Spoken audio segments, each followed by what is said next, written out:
Okay, so here's the deal. This happens way too often. I feel Raynaud's coming on, like my hands start to feel cold. It's not even showing a lot yet, but you can see how my finger's turning white and it's all indented and the skin is like twisting. I bet my wrists are quite throbbing too.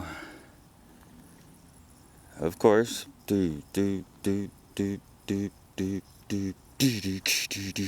Okay, anyway. Yeah, Raynaud's fingers turning white, getting sucked in for some reason. And at the very moment that it first happens, I hear the airplane. And it doesn't have to be a jetliner going super slow and low like they really ought not to be, or just a small plane, propeller plane. It's one or the other, sometimes both. And if you listen closely, it's on the way. Now, I don't think it's a stretch to say that our government's evil and they do evil things, and it's not beneath them to use what they call right? I'm just like being I know I'm being sarcastic now, but directed energy weapons, I mean, they're real. If anybody's ever been shocked by a plug-in before or struck by lightning, they know that electricity is real and it does things. If you ever cooked in a microwave, you know that it's real and it does things. And a lot of research has went into it, and different frequencies of microwaves do different things. Some of them affect people without killing them, just affects their mind or affects their glandular system or affects some important part of the functioning of a person. And look around, everybody's fucked up now. Everybody has something. The babies are born with cancer. It's perfectly normal. Oh, we put a children's cancer hospital in every city. That's great. That's great. Or just something like Raynaud's that just comes on and it just coincides coincidentally with an airplane that's like flying slowly, very slowly, low to the ground. And to me, it's not rocket science to think that if you were using some type of weapon, any kind, you could be spraying bullets at people, right, from machine guns. But the closer you are and the longer you're firing, the more damage you're going to do, right? So if you're using an electronic weapon, let's say a broad beam that covers the ground, like, I don't know, a mile wide area underneath this plane as it flies over, or a half a mile, or a quarter mile, it doesn't really matter. The point is still the same. There's jets and airplanes flying slowly at low speeds over residential areas in every city all the time. They'll take little breaks, around here. It's just off the hook, and then there'll be none for 3 days. And then they're back again, and then they'll chemtrail the shit out of everything, you know? Which, I mean, if it's not actively raining heavily and has been for days, and the sky's white, guaranteed it's sprayed. It's got to be pouring down rain for them to not do it.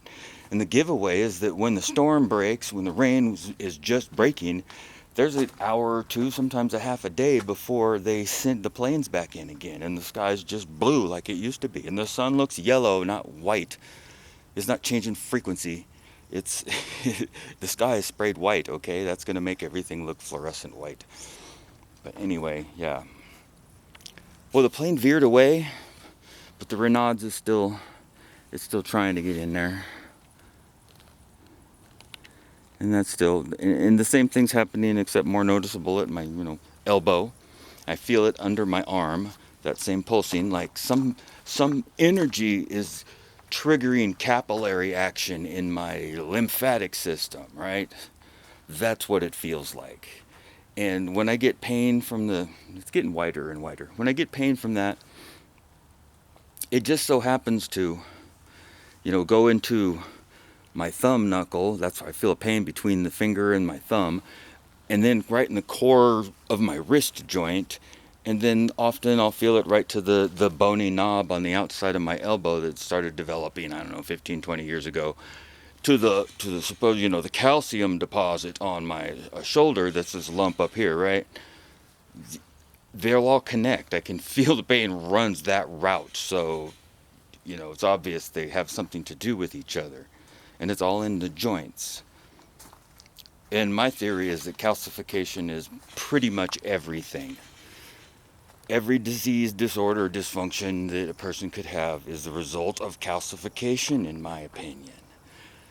Because it occurs from the heavy metal toxins building up, and they build up throughout all your cells, right? Stick with me here. And the calcification occurs when your calcium that's in your body gets bonded with the metals, and then it becomes a hard structure, and that's what forms the hard lumps. That's calcification. Well, if calcification occurs in your skin, you could look like psoriasis. If it occurs in your stomach, it could be Crohn's disease. If it occurs, or cancers of any kind, or tumors. If it appears in your brain, it's a tumor. If it appears in your eye, it's a sty. I don't know.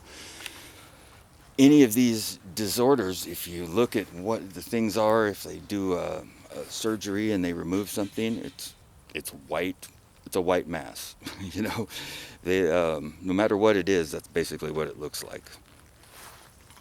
Unless it's calcium deposits, those are all white lump, white mass, white tenderly things, whatever it is. That's its connection is its color, calcium, metal, white. It seems pretty obvious to me that could easily be the case. Maybe I'm wrong. Shut up, bird. I'm trying to talk. Yeah, so anyway, directed energy weapons on top of that. You fill somebody full of metal, and then you completely surround them with electronic signals going all directions. That creates dissonance. It creates an electrical frequency soup inside you, because all those metal particles are antennas. I mean, that's Antenna Basics 101. Everything is an antenna, even your body. Your body area network, look it up. And biodigital convergence. Check it out, people.